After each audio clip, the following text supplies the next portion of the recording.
Boa noite. Nós vamos ver agora, dentro da disciplina S300, Programação Orientada a Objeto, o último dos nossos trabalhos, a última atividade que envolve prática de programação. Essa atividade tem um projeto muito interessante. Eu quero que você perceba a qualidade do projeto. É um projeto profissional, baseado em Design Patterns, ainda assim muito simples. O que você vai perceber ali é algumas novidades, algumas estratégias de codificação bastante profissionais para desenvolver uma arquitetura. Então, o foco desse projeto é isso. O que faz o projeto que a gente chamou aqui de projeto Chain? Chain de cadeia. Eu vou criar elementos de processamento. Esses elementos serão encadeados, de forma que um elemento faça o seu algoritmo, faça o seu processamento e passe para o seguinte. Isso se repita até o fim da cadeia. Isso foi inspirado no Design Patterns Chain of Responsibility. É um padrão bastante interessante que você deve consultar e usar sempre que possível. Você vai fazer o seguinte: descer do Moodle, descompactar no diretório limpo, não mistura com mais nada, para rodar esse programa. Eu usei o NetBeans em ambiente Linux. Se você preferir outra configuração, não tem problema nenhum. Está no C++11 padrão, não tem nada de novo. Bom, o que faz o nosso projeto? Ele cria um objeto de dados, monta uma cadeia de elementos de processamento, passa o objeto para o primeiro elo da cadeia e a cadeia faz o processamento até o seu final. Muito bem, esse objeto de dados é bastante simples, é só uma string. Então nós não vamos ter nenhuma dificuldade com o objeto de dados em si e nem com os algoritmos. Bom, vamos examinar primeiro o código para você ver o que você vai encontrar aí pela frente. Começando pela classe StartChain, é uma classe que tem a função main e só a função main. Você vai ver ali um código limpo que cria um primeiro objeto, como de costume, passa o controle do programa para ele e dali para diante é tudo orientado a objeto. Nós usamos aí a tradicional mensagem de boas-vindas e a tradicional mensagem de despedida. Então esse código já é bastante conhecido. Eu quero que você veja também a classe info, que você já conhece, nós já usamos a classe info. Só que aqui nós temos uma novidade. Nós temos os atributos sysname e sysversion.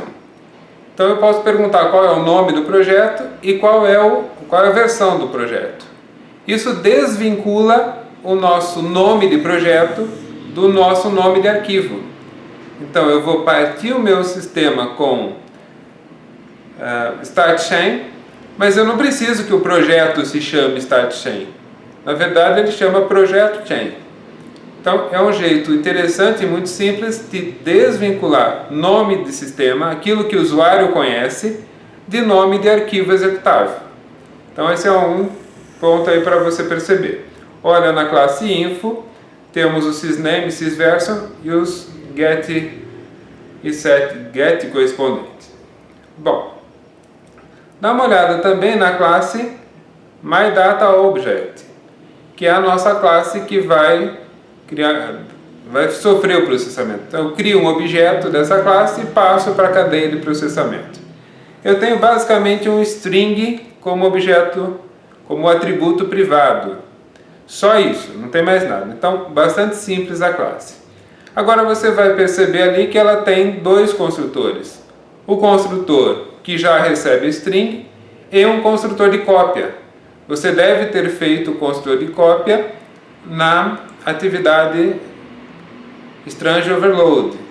Mas se não entendeu muito bem, aqui tem um construtor de cópia na classe MyDataObject. E nós temos os métodos get e set para você poder colocar string ou receber ou recuperar string. Então essa classe, exceto pelo fato de ter um construtor de cópia, que é interessante, não traz nenhuma novidade de arquitetura. Bom, nós teremos aí uma classe AbstractChainElement, que é a classe ancestral de todas as unidades de processamento. Então você tem que dar uma olhada nela porque é ela que vai poder te ajudar nas atividades que nós vamos fazer logo em seguida. Muito bom. Essa classe é uma classe abstrata, mas não se engane, ela tem muito código e é a classe que tem mais detalhes de arquitetura interessante. Então veja o seguinte, ela tem lá o construtor, tem o destrutor, tem um setNext, ou seja, cada unidade de processamento pode ser encadeada a outra, ela tem que saber quem é a próxima, aí que entra o setNext. E ela tem dois métodos que você deve prestar atenção.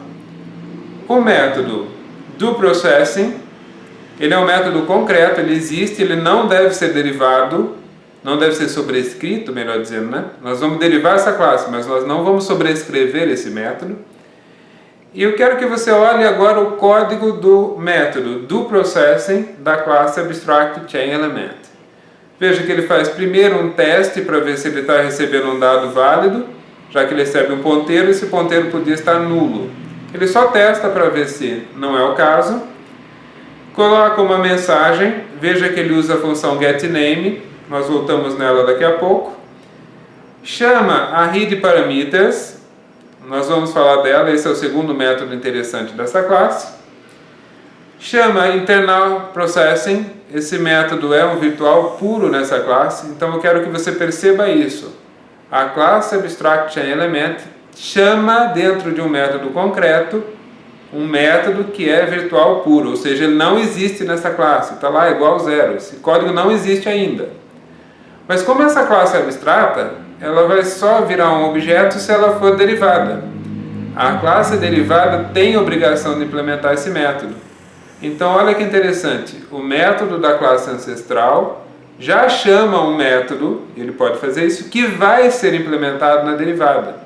Essa é uma característica nova, nós não usamos nada parecido até agora no nosso curso. E veja quanto serviço isso faz, porque eu tiro toda a especificidade das classes para um método que ainda não foi desenvolvido. A classe específica que vai desenvolver esse método. A classe mais alta na hierarquia, a classe mais abstrata, portanto, sabe fazer todo o processamento, só não sabe a lógica, se é para mandar o string para maiúsculo, para minúsculo, isso ela não sabe. Mas ela sabe que ela tem que verificar se o dado existe, dar uma mensagem, ler os parâmetros se eles existem e fazer o processamento interno. Bom, e depois que ela fez o processamento interno, ela olha se tem um sucessor. Se tem um sucessor, passa o controle para ele, chamando do processing. Cuidado para não achar que isso é recursivo, não é. Esse do processing é do sucessor, não é uma chamada recursiva. Se fosse recursiva, esse método nunca mais ia terminar. Muito bom. Olha depois o método seguinte, é o readParameters. Ele é um método concreto, mas não faz nada. Abre chave e fecha chave. Perceba que ele existe e é concreto, e tem um processamento. O processamento é não fazer nada. Agora, olha que ele já é chamado dentro do processing. Ou seja, se ele é chamado e não faz nada, nada acontece. Por quê? Porque na maior parte das vezes, os elementos de processamento que vão ser derivados daí, não precisam fazer nada, mas precisam do método. Então eles recebem já um método que não faz nada. Quando precisarem, sobrescreve. Esse é um outro ponto de arquitetura muito interessante. Isso aqui não é uma coisa trivial no sentido que você vai encontrar por aí afora todo dia. Mas é um código bem profissional, tá? Bom, se você olhar na AbstractChainElement.hpp, você vai ver a classe dessa forma. Abrindo a classe HPP, você vai ver classe AbstractChainElement, private, olha que interessante, o atributo nextElement, esse é o atributo que vai me permitir montar a cadeia. Se você acha que a gente está fazendo uma lista ligada, acertou, exatamente isso que nós fazemos, uma lista ligada de objetos de processamento. E você vai ver dois métodos private, até agora a gente nunca usou o método private. Esses métodos fazem coisas que só diz respeito à atividade interna da classe. Ninguém precisa chamar esses métodos, ninguém deve chamar esses métodos de fora. São o internal processing, que faz a lógica específica desse elemento, e que aqui na abstract chain é virtual puro. Você vê que está igual a zero. Então, toda a classe derivada que quiser ser instanciada precisa dizer qual é a sua própria lógica, e vai dizer via método private. E o read parameters, que também não interessa a ninguém chamar de fora, só é chamado de dentro. Veja que esses dois métodos, a gente viu primeiro o CPP, são chamados dentro de do processing. Do processing, você olhando agora novamente no HPP, vai ver que é um método público concreto, né? Ele existe, nós acabamos de ver o código dele. E ele chama dois métodos que são private, um que é virtual puro e outro que faz nada, mas existe. E depois você vai ver um último método, getName, que é igual a zero também, é um método público virtual puro. Por que nós vamos fazer isso? Para deixar com que cada classe derivada dessa escolha que jeito que vai dizer o próprio nome. Nós já fizemos isso na atividade da FT Bakery. Cada comida que estava lá na padaria montava a sua descrição do jeito que queria. Então aqui nós fazemos exatamente a mesma coisa. O getName é virtual puro na classe abstrata, de forma que cada derivada cuida de como que vai fazer isso. Como o algoritmo é bem simples, nós vamos fazer o seguinte: guarda uma string e retorna essa string. Não tem problema nenhum. Vamos dar uma olhada numa das implementações concretas dessa classe. E os nomes estão um pouco compridos, mas são bastante descritivos. Então vamos começar olhando a toLower Concrete Chain Element. Você vai ver que ela deriva-se de Abstract Chain Element. Tem o atributo private, que é a string, que é o nome dela mesmo, toLower Concrete Chain Element. Ficou grande, mas paciência. Tem o método internal processing, ela sobrescreve. Não dá bola para o read parameters, ela nem menciona. Portanto, ela ganha um read parameters que não faz nada. E está muito feliz com isso. Ela não precisa de nada. Ela vai receber um objeto de dados, vai transformar todas as letras em minúscula. Ela não precisa ler parâmetro nenhum. Ela tem tudo que ela precisa. Objeto de dado e o algoritmo. Acabou. E ela sobrescreve, logicamente, o getName para retornar essa string. Então, se você olhar no HPP dela, você vai encontrar exatamente isso. Construtor, destrutor, o getName, que retorna a string, e a lógica no internal processing, que leva tudo para minúscula. Bem tranquilo. Você vai ver que o setNext, ela já recebeu pronta. Então, como é que este elemento consegue se entender com o sucessor dele? Porque a classe abstrata já tem o método setNext, que faz o encadeamento da nossa lista. O outro já pronto aí, o toUpperCase, é exatamente igual, só que leva os caracteres a maiúsculo. Nós não vamos entrar nele. Queria que você desse uma olhada no XOR Concrete Chain Element. O nome ficou muito grande, mas é uma classe bem interessante por vários motivos. Primeiro, que é a única que por enquanto usa o read parameters, porque nós vamos fazer uma criptografia, e esse é o segundo ponto de interesse dela.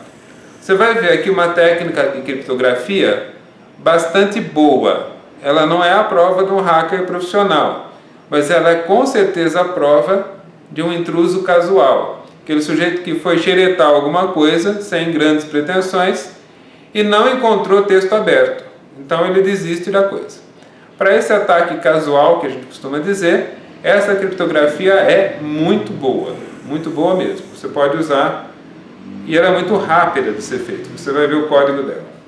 Bom, então, este código da XOR Crypto Concrete Chain Element vai sobrescrever, olha lá no HPP, o internal processing, com a lógica da criptografia, e o read parameters, porque eu preciso da chave de criptografia. E eu vou perguntar para o usuário, qual é a senha, né? Qual é a chave de criptografia que nós vamos usar. Se você olhar no código HPP dessa classe, você vai ver o seguinte: o read parameters, basicamente colocando na tela para o usuário, digite aí a sua senha de criptografia, e o internal processing fazendo a criptografia. Veja que basicamente essa criptografia funciona assim: eu pego cada caractere da senha em correspondência com o caractere da string a processar, faço um XOR e guardo o resultado. Isso não funciona se for vetor de char, porque pode ser que eu gere um /0, aí eu trunco a string e dá tudo errado. Como a classe string tem o controle do tamanho, isso funciona perfeitamente. Então é uma boa criptografia para string, não é para vetor de char, certo? Então dá uma analisada aí e você vai ver o seguinte: essa criptografia ela é reversível com a mesma chave, ou seja, a senha que codifica é a senha que decodifica. Muito bom. Então, na classe XOR Crypto Concrete Chain Element, 2 pontos para você observar: a criptografia e a implementação do read parameters sobrescrevendo aquele que não faz nada na classe abstrata. Bom, nossa última classe então a analisar é o Chain Controller. Chain Controller é o programa em si, como você normalmente conhece, aquilo que organiza o processamento. Bom, e o que faz o nosso Chain Controller? Ele faz o seguinte: dentro do método start, ele chama os métodos que fazem o processamento. Mas antes, deixa eu dizer o seguinte: Chain Controller tem 2 atributos privados, um vector e um MyDataObject ponteiro. O MyDataObject ponteiro é o que guarda o objeto de dados, que é a nossa string, né? Lá dentro do objeto tem a string. Então é um ponteiro para eu ter o objeto a tratar. E lógico que é ponteiro porque eu vou passar esse objeto entre várias unidades de processamento, tudo por referência, então eu quero um ponteiro, lógico. O vector não é necessário nesse programa, mas ele é uma ajuda substancial, porque senão eu tenho que ficar criando uma série de variáveis para cada elemento de processamento. Então eu faço um vector, uso o polimorfismo e jogo todos os elementos de processamento no vector. De novo, ele não é necessário para a cadeia, mas ele é uma grande ajuda nesse nosso programa. Então, o método start de Chain Controller carrega o dado. Agora ele está simplesmente pegando o nome da instituição, ou seja, Unicamp, Universidade Estadual de Campinas. Cria os elementos de processamento. Nós estamos criando aqui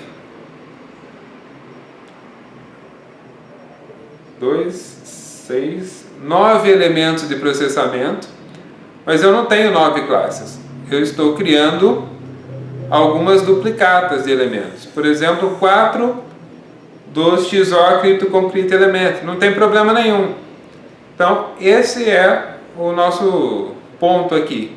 Eu crio quantas vezes eu precisar cópias de uma certa unidade de processamento e encadeio na ordem que for mais conveniente para mim.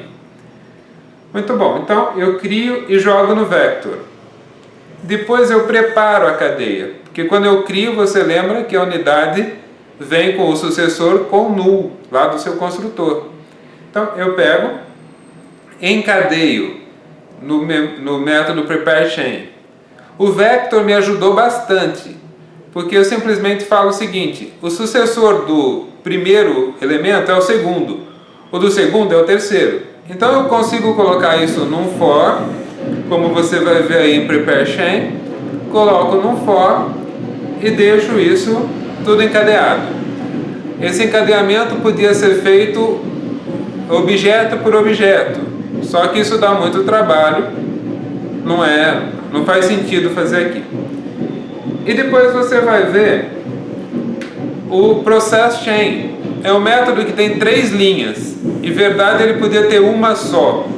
Ele tem 3 linhas para dar uma mensagem, disparar a cadeia e dar outra mensagem. Então, a única linha que interessa mesmo é a linha central desse código, em que ela vai na primeira unidade de processamento da cadeia, chama do processing e esquece o assunto. Essa primeira faz o serviço dela, chama a segunda, que faz o serviço, que chama a terceira e vai até o final. Quando acabar, volta a dar a mensagem final e encerra o programa. Então, olha com cuidado esse código, veja que a arquitetura dele é o mais interessante, veja quais são os recursos que nós estamos colocando aí, e esse código tem uma arquitetura profissional. Então, não é um exemplo complicado, porque ele só trata uma string, mas ele certamente é um exemplo profissional, para você usar aí na sua vida. Bom, agora que você já conhece o seu código, vamos ver o que você tem que fazer como atividade. Primeira questão, o código da Chain Controller tem um erro. Ele cria várias unidades de processamento, cria um objeto de dados, mas não desaloca ninguém. Nós temos então que consertar isso. E você poderia consertar com o destrutor, não vamos fazer dessa forma. Ou com o UniQPTR, que agora você sabe usar.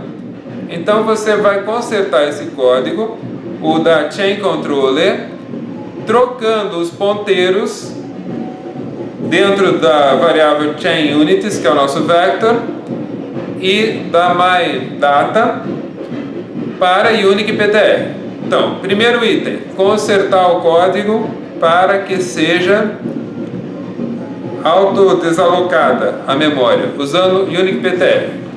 Primeiro item, UniQPTR. Segundo item, já que o código agora está consertado, diagrama de classe, gera o PDF e depois você vai me entregar. Terceiro item, criar um elemento de processamento derivado de Abstract Chain Element, inspirado nos outros, logicamente, que reverte a ordem. Então, pega a string e inverte. O que era ABC vira CBA. Próximo item, fazer um outro elemento de processamento que deixe só as iniciais maiúsculas. Aqui eu tenho um que deixa tudo minúsculo e tudo maiúsculo. Você vai fazer um que deixe as iniciais maiúsculas e todo o resto minúsculo. Fazer um elemento de criptografia por transposição. Ou seja, você dá um deslocamento e diz o seguinte: imagina que o deslocamento é 1. O que é A vira B, o que é B vira C. Ou seja, sobe um caractere. Você está criptografando. Uma criptografia simples, dá para quebrar na mão, mas funciona aí como exemplo e para situações muito, muito, muito triviais. Se você põe o deslocamento mais alguma coisa, você normalmente está criptografando. Se você coloca menos alguma coisa, você normalmente está decriptografando ou decodificando. Então, esse elemento precisa de alguém, que é o valor do deslocamento. Portanto, esse elemento vai sobrescrever o read parameters. Veja que aquele método que você recebeu nos outros, que não faz nada e que você nem olhou para ele, agora você vai sobrescrever. Daí você vai transformar esse código, que ele roda em batch, né, em interativo. Usa a classe menu que nós já temos de exercícios anteriores e faz com que esse código seja interativo, que eu receba uma string, não seja só aquela que está fixa no programa. Então o menu diz, olha, nova string, e depois todos os elementos de processamento. Cria um novo elemento, joga na cadeia, cria na cadeia, cria, joga. Então, o usuário pode criar elementos em qualquer ordem, quantas vezes ele quiser, para formar a cadeia de processamento. E vai ter que ter uma opção lá, dispara a cadeia de processamento. Bom, escreve também um método parecido com o read parameters, que seja o white results.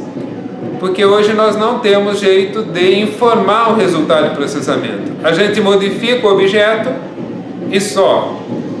Você vai fazer o método lá na classe Abstract Chain Element, que faz nada, igualzinho o read parameters, cujo nome é white results. Todo mundo recebe e esse método não faz nada. Você vai chamar esse método lá mesmo na classe Abstract Data Chain, dentro do processing, logo antes de você passar o controle para o próximo. Então vai acontecer o seguinte: seu do processing chama o read parameters. Se tem alguma coisa, faz, se não, não. Faz o internal processing e chama o white results.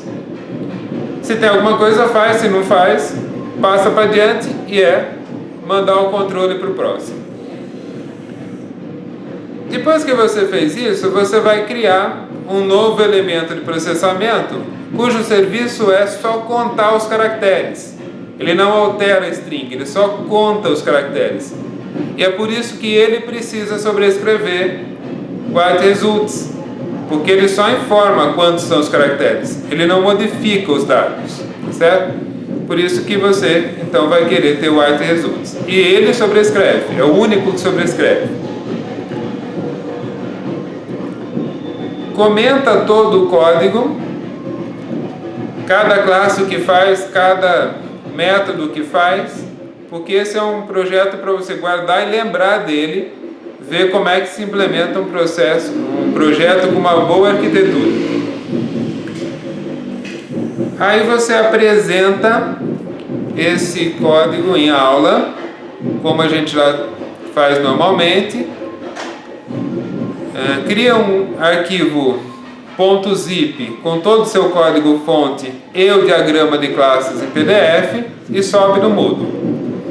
Bom, essa é a nossa última atividade do curso e é uma atividade para você realmente ver uma arquitetura profissional funcionando.